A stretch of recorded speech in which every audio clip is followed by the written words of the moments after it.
नमस्कार दोस्तों, स्वागत है आपके अपने YouTube चैनल परफेक्ट स्टडी पर। आज 16 अक्टूबर 2020 है और 16 अक्टूबर 2020 के करंट अफेयर के इंपॉर्टेंट क्वेश्चन हम इस वीडियो में डिस्कस करेंगे।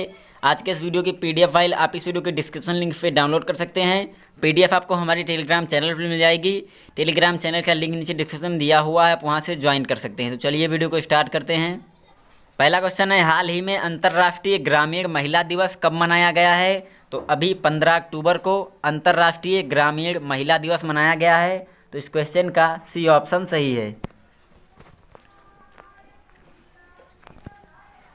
यह दिन ग्रामीण परिवारों और समुदायों की स्थिरता सुनिश्चित करने, ग्रामीण आजीविका और समग्र कल्याण में सुधार करने में महिलाओं और लड़कियों की महत्वपूर्ण भूमिका को पहचानने के उद्देश्य से मनाया जाता है। भारत में कृषि और किसान कल्याण मंत्रालय कृषि के क्षेत्र में महिलाओं की सक्रिय भागीदारी बढ़ाने के लिए 2016 से राष्ट्रीय महिला किसान दिवस के रूप में भी मनाता है।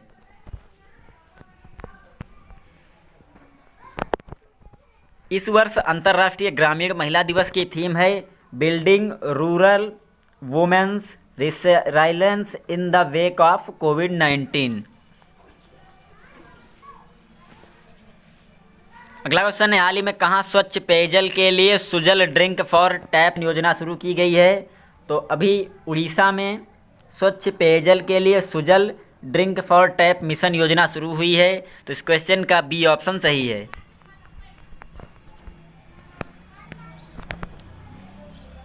यह योजना राज्य के सभी शहरों क्षेत्रों में गुणवत्ता वाले पेयजल की 24 घंटे आपूर्ति के लिए शुरू की गई है। इस योजना का उद्घाटन उड़ीसा के मुख्यमंत्री नवीन पटनायक ने किया। इसमें उड़ीसा ने मार्च 2022 तक राज्य के सभी शहरी क्षेत्रों में पानी के पाइप कनेक्शन उपलब्ध कराने का लक्ष्य निर्धारित किया है।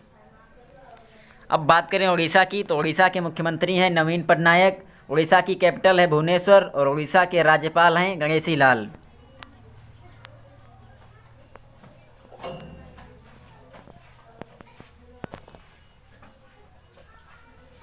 अगला क्वेश्चन है, हाल ही में किस बैंक ने अपने ग्राहकों के लिए the healthy life programme launch किया है? तो अभी HDFC बैंक ने अपने ग्राहकों के लिए the healthy life programme launch किया है। तो इस क्वेश्चन का ए ऑप्शन सही है। भारत के प्रमुख निजी क्षेत्र के बैंक HDFC बैंक और अपोलो हॉस्पिटल ने होलिस्टिक हेल्थ केयर सॉल्यूशन यानी पूर्ण स्वास्थ्य सेवा समाधान हेल्दी लाइफ प्रोग्राम लॉन्च करने के लिए सहयोग किया है। यह कार्यक्रम HDFC बैंक के ग्राहकों के लिए शुरू किया जाएगा ताकि ग्राहकों के लिए प्रक्रिया को सुविधाजनक और आसान बनाते हुए स्वस्थ जीवन को सुलभ और सस्ता बनाया जा सके। अब बात करें HDFC की, तो HDFC बैंक के CEO हैं आदित्य पुरी। HDFC बैंक की टैगलाइन है वी अंडरस्टैंड योर वर्ल्ड और HDFC बैंक का मुख्यालय स्थित है मुंबई, महाराष्ट्र में। अगला क्वेश्चन है, हाल ही में कहाँ दुनिया का सबसे बड़ा ग्रीन फील्ड जिंक स्मेल्टर बनाने की घोषणा की गई है? तो अभी गुजरात में दुनिया का सबसे बड़ा ग्रीन फील्ड जिंक स्मेल्टर बनाने की घोषणा की गई है। तो इस क्वेश्चन का डी ऑप्शन सही है।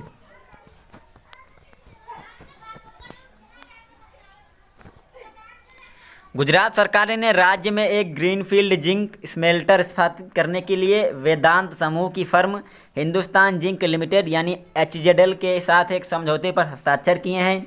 इस सुविधा के लिए 5,000 से 10,000 करोड़ रुपए के निवेश की चरणों में आवश्यकता होगी, जिससे 5,000 से अधिक प्रत्यक्ष और अप्रत्यक्ष रोजगार पैदा होंगे और 2022 तक चालू हो जाएंगे।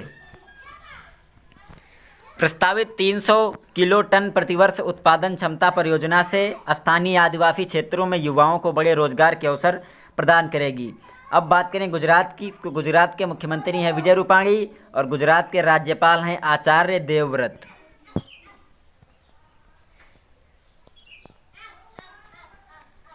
अगला क्वेश्चन है, हाल ही में पूर्व cricket all-rounder John Richard Reid का निधन हो गया है। वह किस देश के थे? तो अभी न्यूजीलैंड के ऑलराउंडर जॉन रिचर्ड रीड का निधन हो गया है। तो इस क्वेश्चन का बी ऑप्शन सही है। वह वर्तमान के न्यूजीलैंड के सबसे वृद्ध टेस्ट प्लेयर भी थे। वह न्यूजीलैंड के लिए टेस्ट जीत में लीड करने वाले पहले क्रिकेटर थे। रीड ने 58 टेस्ट मैचों में 33.28 के औसत के साथ 3,248 रन बनाए, जिसमें 16 साल से अधिक समय के करियर में 22 अर्धशतक और 6 शतक भी शामिल हैं।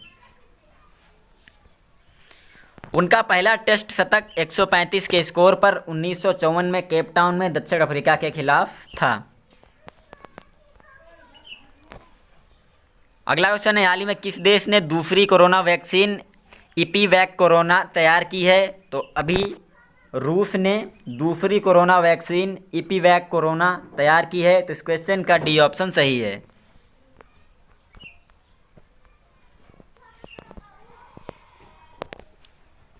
रूस ने अपनी दूसरी कोविड-19 वैक्सीन एपीवैक कोरोना लॉन्च की है और इसको मंजूरी प्रारंभिक चरण के अध्ययन के बाद मिली है। रूस के राष्ट्रपति व्लादिमीर पुतिन ने घोषणा की है कि देश ने दूसरा कोविड-19 वैक्सीन पंजीकृत किया है। यह नई कोरोना वैक्सीन इससे पहले तैयार हुई वैक्सीन के 2 महीने बाद आई है, क्योंकि इससे पहले रूस दुनिया की पहली corona virus vaccine Sputnik V को भी आधिकारिक तौर पर रजिस्टर करा चुका है। आपको बता दें कि स्पुतनिक वी के लिए रूस को देश और विदेश में वैज्ञानिकों की व्यापक आलोचना का सामना करना पड़ा था। रूस इस साल अगस्त में कोविड-19 वैक्सीन को नियामक स्वीकृति देने वाला पहला देश बन गया था, जब स्पुतनिक वी आधिकारिक तौर पर बड़े पैमाने पर नैदानिक परीक्षण यानी लार्ज स्केल क्लिनिकल ट्रायल कर पंजीकृत हुआ था। बात करें अगर रूस की, तो रूस के राष्ट्रपति हैं व्लादिमीर पुतिन और रूस की राजधानी है मॉस्को। रूस की मुद्रा है रूसी रूबल। अगला क्वेश्चन है, हाल ही में किस बैंक ने central bank of the year award 2020 जीता है? तो अभी बैंक ऑफ घाना ने central bank of the year award 2020 जीता है। तो इस क्वेश्चन का सी ऑप्शन सही है।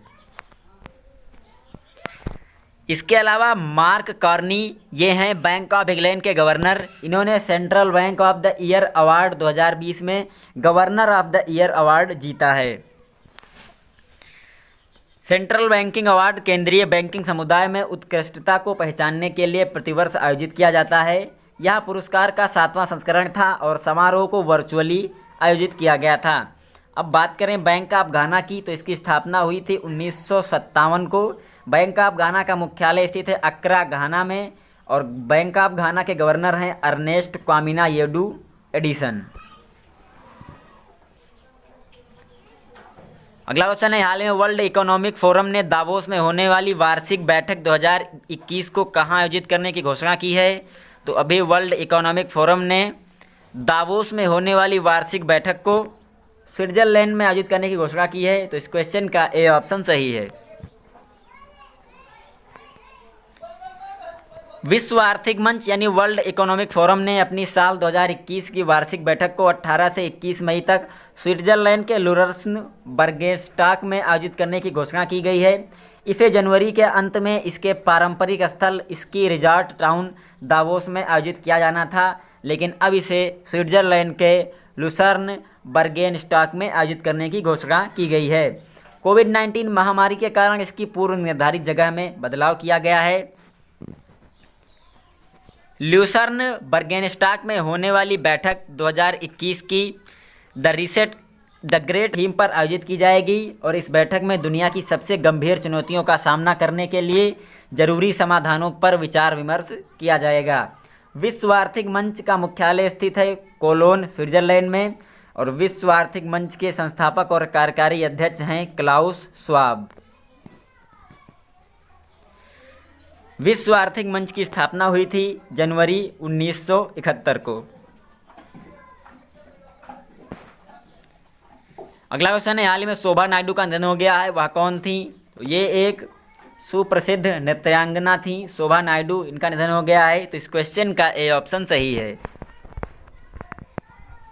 वह एक प्रसिद्ध कुचिपुड़ी नृत्यांगना थी। उनकी प्रमुख उपलब्धियों में बेलेट्स, विप्रनारायण, कल्याण श्रीनिवासम और कई अन्य कोरियोग्राफी और प्रस्तुति भी शामिल हैं, जिसमें वे मुख्य भूमिका में थीं और उन्होंने सत्यभामा, देवदेवी, पद्मावती, मोहिनी, साईं बाबा और देवी पार्वती जैसी विभिन्न भूमिकाओं को चित्रित किया, जिससे उन्हें बड़ी प्रशंसा मिली।